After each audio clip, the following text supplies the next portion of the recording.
The year is 2693 after the splitting of the moon. In the northwestern corner of the world of Sundog lies the kingdom of Tera'tun, a land of lords and ladies where your word binds you by your honor and your family name. It is a land where a slight against a royal family has often caused a battle or even a war in the past, though it has been peaceful for a few years now. Within its borders lie 16 different lands, each unique with its own lord, though all answering to the king of the country. The Broken Lands are easily the strangest of the lot, belonging to the mysterious Underborn family. No one is eager to travel into their land or through it if it can be helped, and fewer agree to ever return. There is a strange magic that hangs in the air throughout this land, and the rumor of the experiments that take place beneath the Tower of Turim could chill the heart of even the most hardened knight. These lands are run by Lord Edgard, who claims to have run the family since its public declaration in the 1100s, and much of the family backs up this claim. The Underborn are known to be expertly able magic users, each wearing white robes with purple masks that match their violently glowing eyes. The Dark Swamps are a murky place, still largely wild and filled with creatures of the earth itself. As such, many creatures such as turtles, grungs, furbolgs, and even lokatha are fairly commonplace within its borders. While its name may suggest a dangerous and unforgiving area, it is not a place of man-made evils such as thieves or turncoats. Rather, it is just an area that demands much of its inhabitants. Clean food and secure housing are as much a luxury as can be asked within these lands, yet the people here are often content with having less. They are ruled over by Lord Wilhelm Moonstar, who was gifted the lands by the Lord of the Riverwood family in 2642 as a gift after he helped clear out the treacherous Alistars, who were in charge of the swamps at the time and planning a coup. Doxy's Paradise is an island to the west of the mainland, named for the family that runs it, the Doxy's family founder Lord Shane in 2572. The island is split between tropical beaches and a large autumn-leaved forest with a few secrets in its depths. Despite its often mocked style of economics, it has been a fairly prosperous family overall. The Doxy family is often mocked for being crazy, buying into far too many wild rumors and legends of things hidden beneath the waves of the sea, and looking to almost all of them in one way or another. However, every so often one of these rumors ends up being true, and the Doxy family has made a habit out of making these findings extremely lucrative.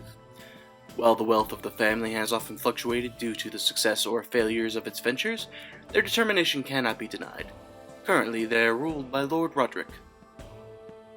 Dragontongue is a very harsh, hot land.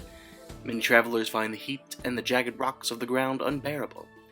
Animal meat is scarce, and trees and fruits are even rarer here. As such, it is often considered a lesser land by those around it. The ability to find food is taught to most, as gatherers and hunters make up much of the local population. As such, fighting skill is often rewarded, and they are seen as somewhat primitive compared to the better-off lands. The ability to use magic is something treated with reverence and great respect here. They are currently ruled over by Lord Spark Whitehill, a red dragonborn who is sometimes short-tempered. He seeks to bring his land into an age of prosperity and respect, even taking some extreme measures to attempt to eliminate his land's desire for food. The Frozen Wastes are a snowy and cold land to the northeastern end of the kingdom. Often overlooked as inhospitable, the land is favored by large races who can withstand the cold. It is home to a great many orcs, minotaurs, bugbears, and even the occasional loxodon. While it is considered unpleasant by many, the locals have done what they can to make the most of their homes, often having grand, roaring fireplaces in many places, and celebrating the multicolored lights shining by from the nearby waterplane. The wastes are watched over by the orc family, the Ofelds. Considered by some to be overly passionate, their leadership skill cannot be denied. While many of the rituals they hold, such as the trial by blood, are considered somewhat primitive, the locals all respect the laws set forward and abide by them, with many arguing their superiority over things like jail cells or public stockades. Gallet sits in the middle of Tera'tun and is widely traveled through by much of the country's imports or exports. The land is often considered to be well-off and luxurious compared to the harsher lands like the Dark Swamps or the Frozen Wastes. It boasts a decent guard presence and several local farming or fishing villages. Gallet is currently overseen by the Lecht family, And while its origin is fairly dark and dirty, the recent generations have started to undo much of their family's history, trying to stand as a sign of the light. In fact, Galet's capital, Dracomores, boasts a large hall with a grand table capable of seating 50 people, and it is known to be a place where any two forces who disagree can meet peacefully without fear of betrayal. The Cranag Range is a vast land named after the mountain range running along its western borders. It is a very luxurious land and a favorite of merchants or for those who are looking to earn money quickly. Its greatest claims to fame are the entrance to the Underdark, a land full of gems, although very dangerous, and the Spire, a large tower where the country's gold is minted with the sigils of the leading houses for use for trading in their respective lands. The land is currently run by the Eviers, a very well-off family of humans. Given that the land, including all the bannermen, is largely made up of dwarves, this has caused some inner tension. To top it off, Lord Aerys' sister married into the Riverwood family, creating a strong bond between the two, and creating a perceived imbalance of power. The Lost Islands were originally founded for a single purpose, to make sure that the dead stayed dead. After a war against hundreds of thousands of revived beings known as the Unending Night, the kingdom was determined to ensure that no such undeath would again come to their land, and so founded the Lost Islands. They have been enchanted so that necromantic energies have no effect against the buried here. They offer a wide variety of funeral services to accommodate the family's traditions, and it has a massive graveyard of many dead throughout the ages. As such, it's often been perceived as creepy or off-putting. It is ruled by the Caldwell family, a family infamous for its founders, several descendants, and being one of the few families unopposed to a female ruler. Lady Evelyn Caldwell has only achieved power 1 year ago, but seems to be very prepared for her role. Many are unsure what to make of her between her strange whip-like blade and her soldiers who wear white masks and speak with hand gestures instead of words. Lothel is a wide, sweeping land with hills and fields that appeal to many farmers or those who prefer a slightly simpler lifestyle. However, what they are truly famous for is their horses. Lothel steeds are the envy of all other horsemen and are unmatched as companions for cavalry. As such, much of their land is devoted to the steeds, breeding and training them. Their leader, Lady Castrina Woodway, is 16 and having only achieved her position last year for being a leader of a force that helped drive many of the monsters out of the town of Tinginia, eventually helped driving them back into a single haunt in the hills. Many locals hold her up as a true leader of the people, with some even clamoring to make her the true king of Tera'tun. Just to the east of Galet is Ninetta, a land eternally covered in shadows, and more than a little suspect by many outsiders. Ninetta is well known as a land where questions are not widely asked, and that it's worse to get caught breaking a rule than to break the rule itself. There are a few rumors about the land of Ninetta, such as the rumors of the vampire bannermen. However, many of these rumors remain unconfirmed. The land is overseen by Lord Neldor Talma, a dark elf who is often seen as a mystery. He seems to entrust much of the running of his land to his friends and council, in favor of exploring his lands in person to learn more about it. As such, some question his leadership, but never do so openly. Also, he clearly has a strong moral code, although it can be very difficult to tell exactly where this lies. The Rage of the Gods mostly consists of a large island in the middle of an ashen lake that years ago was molten lava. The dwarves that live here are some of the best soldiers in the country, and many attribute that ferocity in battle to the blood of the magma dragon that is said to flow in their veins. Unlike their kin, who live mostly in mountains or hills, the dwarves here are quite pleased to live above ground and rarely spend time beneath it. Lord Barshin Stormbreaker is an extremely devout dwarf, often spending most of his days praying in the little town of Archdale, rather than in his own keep, so that he can be closer to the site of the legendary magma dragon, which is said to exist within the confines of the volcano. Off the southeast shores of the mainland lies Sapphire Shores. It is a very odd land, full of vibrant life and experimental magic.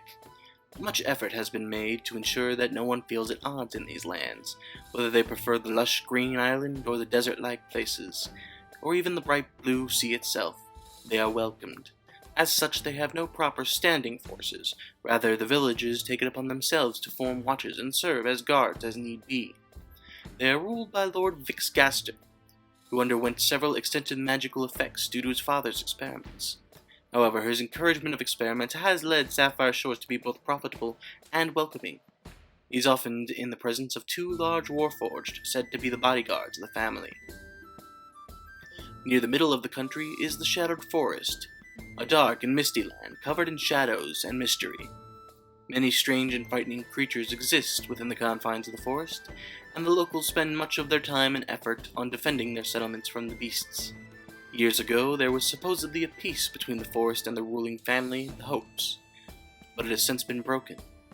Lord Snowhope is a tabaxi who helps defend his lands, often standing on the front lines during combat, and is seen as a vigilant protector by his people. Lord Snow is something of a vengeance against the forest after his father perished to one of the beasts in its depths. Nevertheless, the loss of much of the resource in it, such as spider silk or the wood of the trees, has hurt the lands. On the western edge of the material plane sits Shattered Isles, a broken collection of islands held together by several very old bridges. Many of the buildings here are broken and damaged, and have been in such a state for a great many years. The land is hardly desirable, as it is very rough and there is little to eat aside from the fish in the surrounding sea. It is even sometimes used as a punishment. The Northall family, who watch over the islands, are as strange as their land itself. They are a family of Kenku, led by Cat's-Call Northall, and are often seen as off-putting. In fact, many of the locals prefer not to deal with them if it can be helped. Nevertheless, the Northalls do protect their citizens from danger and lawbreaker as best they are able. The heart of Tera'tun, and home to its king, the tower sits at the southwestern edge of the kingdom on a peninsula. The towns and holds here are all quite beautiful and tall, considered by some to be some of the most expansive cities in the world. It is often considered grand and perhaps overvast by those who prefer a little more space and peace. Still, it is one of the most sought-after lands for both families and business owners. They are currently ruled over by the Riverwoods, who are known to be somewhat cold to the outsiders. However, Lord Marcus has, undoubtedly, been a good king to his subjects, and while he's only recently achieved power, has done a fair job maintaining his position over the past year. The Wild Woods are a series of cherry-red trees towards the south of Tera'tun. Inhabited by many strange magical beasts, the woods seem to hold a magic all their own, and therefore draw many of the creatures who desire to be a part of such things. There is a constant air of creation and exploration that exists in these woods. There are also a fair number of tribes within its area, such as the Lunari, a group of Kalishtar who work to explore the realms of dreams and desires. The woods are currently ruled over by Lord Harold Brawin, an elf who is working furiously to attempt to undo the world's impression of his family after his distant cousin, Lord Kulla Brawin, attempted to take over Tera'tun in a short-lived coup that resulted in his being assassinated by his sister. As such, many are still cautious of the Brawins, although his efforts of the past 35 years have started to repair much of the damage.